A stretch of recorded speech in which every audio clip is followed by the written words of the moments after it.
अस्सलाम वालेकुम दोस्तों, इनसाइड में मौजूद फकर में खुश आमदीद। इमरान खान ने कल हंगामी प्रेस कॉन्फ्रेंस क्यों की, क्या वजूहात थी, इस सारी की सारी जो कहानी है वो अब ना सिर्फ खुल गई है बल्कि एक वीडियो भी सामने आ गई है जिसने इमरान खान साहब की तरफ से जो कल एक मरतबा फिर कोशिश की गई थी अपने आप को मजलूम साबित करने की और ये बताने की कि जनाब मेरे साथ जो लोग बैठे हैं, मेरे जो दाएं बाएं हैं, मेरे जो छतर छाया के नीचे हैं, वो सब ऐसे पाक साफ हैं, ऐसे दूध के धुले हैं कि आप उनके ऊपर उंगली नहीं उठा सकते। लेकिन जो वीडियो सामने आई है उसने तो कोई और ही कहानी खोल के रख दी है। उसने तो ये बता दिया है जनाब कि इमरान खान की छतर छाया के नीचे जो लोग बैठकर इमरान खान साहब के दौरे इक़्तिदार में और उस्मान बुज़दार साहब की पंजाब हुकूमत और चौधरी परवेज़ इलाही साहब की पंजाब हुकूमत में जो अरबों रुपए के फंड्स आ रहे थे, वहाँ पर कितने लंबे लंबे खांचे लगा रहे थे और उन्हीं लोगों की मजलूमियत के जो नोहे हैं वो इमरान खान साहब सुना रहे थे। तो अब बहुत ही ज़्यादा किस्म की आप ये समझें कि जो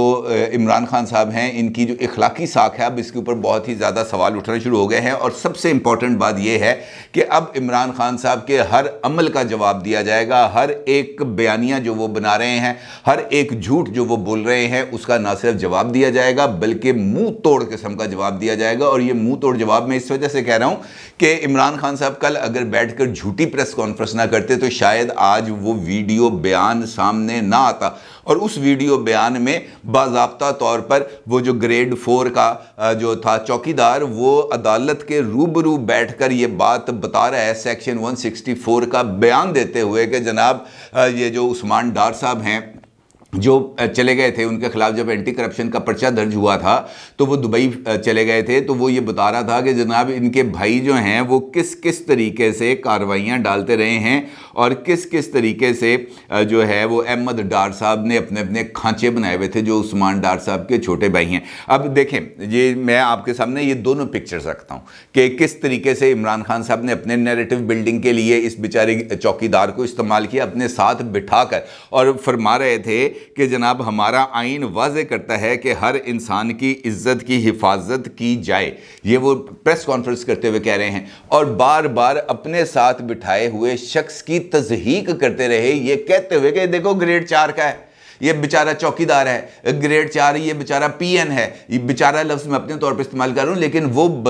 मुसलसल उसको अपने साथ बिठाकर उसके ओहदे और उसके रैंक की तज़हीक करते रहे कि ग्रेड 4 का चौकीदार क्या कर लेगा। और भाई यहाँ पर तो ग्रेड 4 के लोगों ने बड़े बड़े काम दिखाए हैं। आप मोहन्नस इलाही साहब को का जो रेफरेंस है जो FIA ने फाइल किया है वहाँ पर भी आपको पंजाब असम्बली के 4 ऐसे एहलकार मिलेंगे जिन्होंने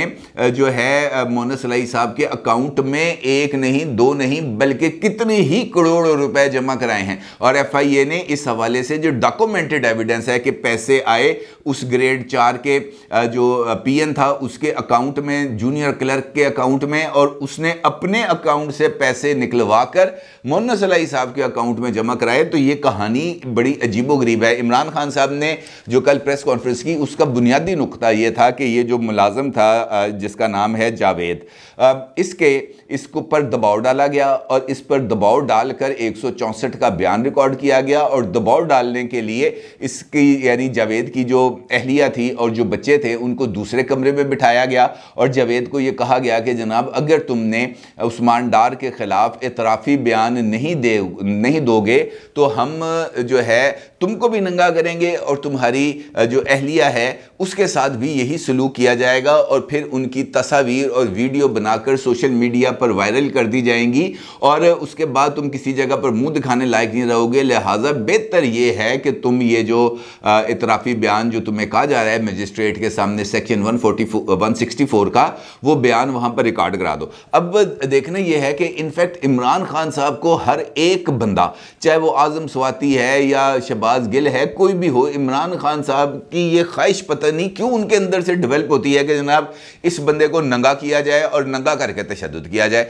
वो आजम स्वाति को भी नंगा करा के तशद्दुद करा देते हैं, वो शहबाज गिल को भी नंगा करा के तशद्दुद करा देते हैं, वो इस ग्रेड 4 के चौकीदार और उसके अहल खाना को भी नंगा करा के तशद्दुद करा देते हैं। उन्हें इस बात का ज़रा सा भी एहसास नहीं होता कि यार ये मैं बात क्या कह रहा हूँ और मुझे इस बात के लिए कुछ शर्मिंदा होना चाहिए या नहीं। बल्कि उस जावेद के ऊपर भी हैरत हो रही है कि वो इमरान खान साहब के साथ बैठकर अपनी शरीक हयात के बारे में इस तरह की बेहुदा गुफ्तगू भी सुन रहा था और इमरान खान साहब का साथ देने का ऐलान भी कर रहा था और उसके साथ साथ इमरान खान साहब इस बात का इल्ज़ाम भी आयद कर रहे थे नामालूम अफराद के ख़िलाफ़ कि जनाब ये नामालूम अफराद जो हैं, एक तो इनके बारे में सबको मालूम है क्योंकि ये सबसे ज़्यादा ताकतवर हैं, और वो ये भी कह रहे थे कि जनाब ये जो नामालूम अफराद हैं इनको ना आइन की फ़िक्र है ना कानून की फ़िक्र है, ये तहरीक इंसाफ को कमज़ोर करने के लिए लोगों को उठा रहे हैं, उस्मान बुज़दार को फंसाने के लिए तशद्दुद किया जा रहा है और नामालूम अफराद से सब डरते हैं, किसी को तहफ़्फ़ुज़ नहीं है, कोई इनको बचाने वाला नहीं है।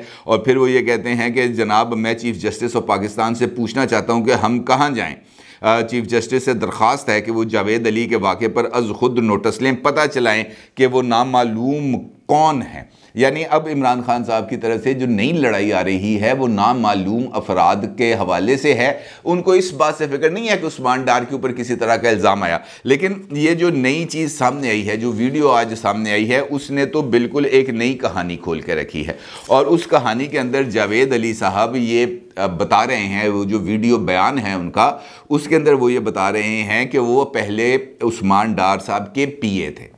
ठीक है जी, और वो पर्सनल असिस्टेंट थे, सरकारी मुलाजम बाद में बने हैं, पहले वो उस्मान डार साहब की जो टीम थी वो उसका हिस्सा थे। और उस्मान डार के हलके में जितने भी प्रोजेक्ट्स हुए हैं, तरक्याती मंसूबे हुए हैं, गलियां बनी हैं, सोलिंग हुई है, सीवरेज के काम हुए हैं, स्ट्रीट लाइट्स डली हैं, वहाँ पर जो तरक्याती मंसूबे जिस कॉन्ट्रैक्टर को अलॉट किए गए थे, जावेद साहब ने बतौर पर्सनल असिस्टेंट जो है वो इन पर कमीशन वसूल की। और ये कमीशन वसूल करके उस्मान डार के भाई अहमद डार तक पहुंचाई। सिर्फ 3 माह में जावेद इस बात का एतराफ़ करता है कि उसने अहमद डार को 55 लाख रुपए की कमीशन दी। फिर वो ये भी एतराफ़ करता है कि उसने उस्मान डार से कहा कि जनाब बेहतर ये है कि मुझे किसी सरकारी महकमे में फंसा दो ताकि काम भी चलता रहेगा और आपके ऊपर कोई बोझ भी नहीं पड़ेगा, जिस पर एक प्राइमरी फेल बंदे को जो है 5वीं फेल को जो है वो ग्रेड 4 के अंदर जो है उसकी अपॉइंटमेंट कराई गई, सरकारी नौकरी उसको दी गई, जिसके लिए उस्मान डार साहब ने एक जाली सर्टिफिकेट, एजुकेशनल सर्टिफिकेट बनवाया जो उसका जो इस बात की तरफ इशारा कर रहा था कि ये जावेद है ये मिडल पास है, प्राइमरी फेल नहीं है, मिडल पास है। और फिर उसको एक सरकारी स्कूल में ग्रेड 4 की नौकरी दिलवा दी। और ये तमाम कहानी, यानी ये जो वीडियो इतराफ़ी बयान दिया है उसने एंटी करप्शन वालों को दिया है। और एंटी करप्शन ने इस बयान को रिकॉर्ड करने के बाद जावेद अली को जुडिशल मजिस्ट्रेट के सामने पेश किया, जहां पर जुडिशल मजिस्ट्रेट ने सेक्शन 164 का बयान उसका रिकॉर्ड कराया। और सेक्शन 164 का जो बयान है इसकी बहुत ज़्यादा लीगल वैल्यू होती है, इस वजह से कि उस बयान की रिकॉर्डिंग के वक्त जब